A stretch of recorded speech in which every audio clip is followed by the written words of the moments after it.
my birthday month, the month of April, because I consider it my quote-unquote new year.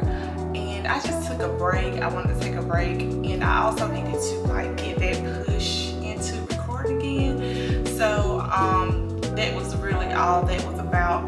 But yeah, I had a birthday, so happy birthday to me. And can you guess how old I am? Yes. Okay. But today, we're back, and so this time around, I'm still gonna give you guys informative videos, but I want to do more like hands-on, showing you the different treatments that I do and the different services that I do. So today we are going to be talking about hyperpigmentation. And hyperpigmentation is just another word for like dark spots on your skin. It can come about from maybe like injury to the skin. So maybe if like you cut yourself, sometimes it'll turn dark. Sometimes when people experience acne or a breakout, it'll leave behind the dark spots. I always tell people, whenever you break out, don't mess with your breakouts, don't pick at it. If it gives you irritation or pain, just ice it. Use ice, that'll help soothe the irritation and all of that. But if you're like me, someone who, whether I mess with mine or not, is gonna leave a dark spot. So I want to start with prevention. When you think about prevention, think about protection. So that would be your SPFs. So to kind of like slow the dark spots down or prevent new ones from occurring or prevent old ones from getting darker or anything like that, SPF will be the best way to go. There are two different kinds of SPF. You have your chemical SPF or sunscreen, whatever you want to call it, and then you have your mineral SPF. I like mineral better because I'm kind of like the less is more. I like more natural things. Mineral is going to be your more natural. The only cons with the minerals that I've tried, it leaves behind the white cast. So if I can run across a mineral SPF that doesn't leave behind a white cast, that would be great. The mineral SPF is formulated to where it sits on your skin and it reflects the rays off your skin. The chemical SPF, it will absorb the rays and then release them, if that makes sense. So that's pretty much the difference between the two. Mineral SPF is going to be more natural and it's going to reflect the rays, and the chemical SPF is going to have more ingredients, more chemical ingredients, and it's going to absorb the rays. So to each his own. Like I said, I like more natural things, so I'm gearing more towards mineral sunscreen, but I just have to find one that works for me and don't leave that white cast behind. I might be cooking up a little something with that, but yeah.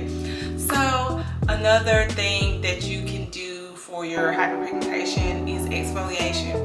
And there's different types of exfoliation. So you can do at-home exfoliation. It'll be like a physical exfoliation where you can use like an exfoliating glove, or you can use some type of scrub.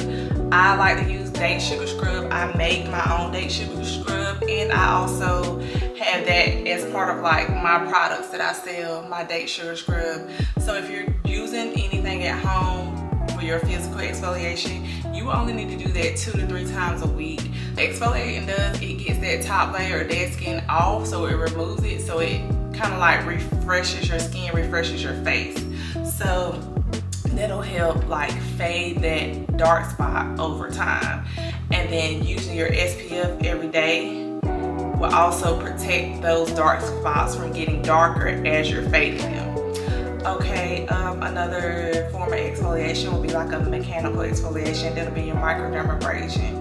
So with microdermabrasion, it is rough around the tip of the tool that is used, and that rough part is where you'll get your exfoliation from. I love microdermabrasion. Microdermabrasion is microdermabrasion is that girl. I love it. The clients love it. That's my favorite thing to do. I love to see the results. So yeah, if you are like scared to get a chemical peel or leery of chemicals and don't want to really do the chemical peels, then microdermabrasion microdermabrasion is what you should do.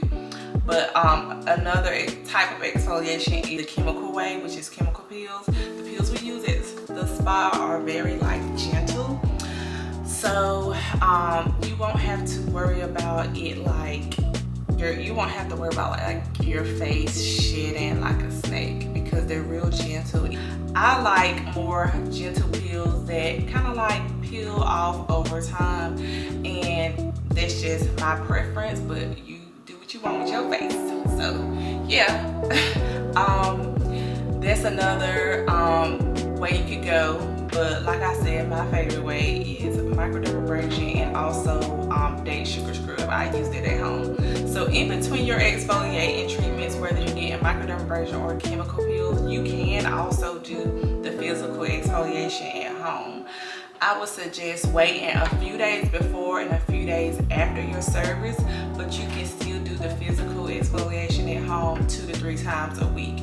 But just make sure you know you're spacing it out so it's not too close to your service, your microdermabrasion or your chemical peel, because you don't want to overstrip your face. I told y'all I want to keep everything short and sweet, so I will make more videos on the same topic sometimes just to give you more information, and I do learn stuff as I go. So when I learn something, I'm gonna bring it to y'all.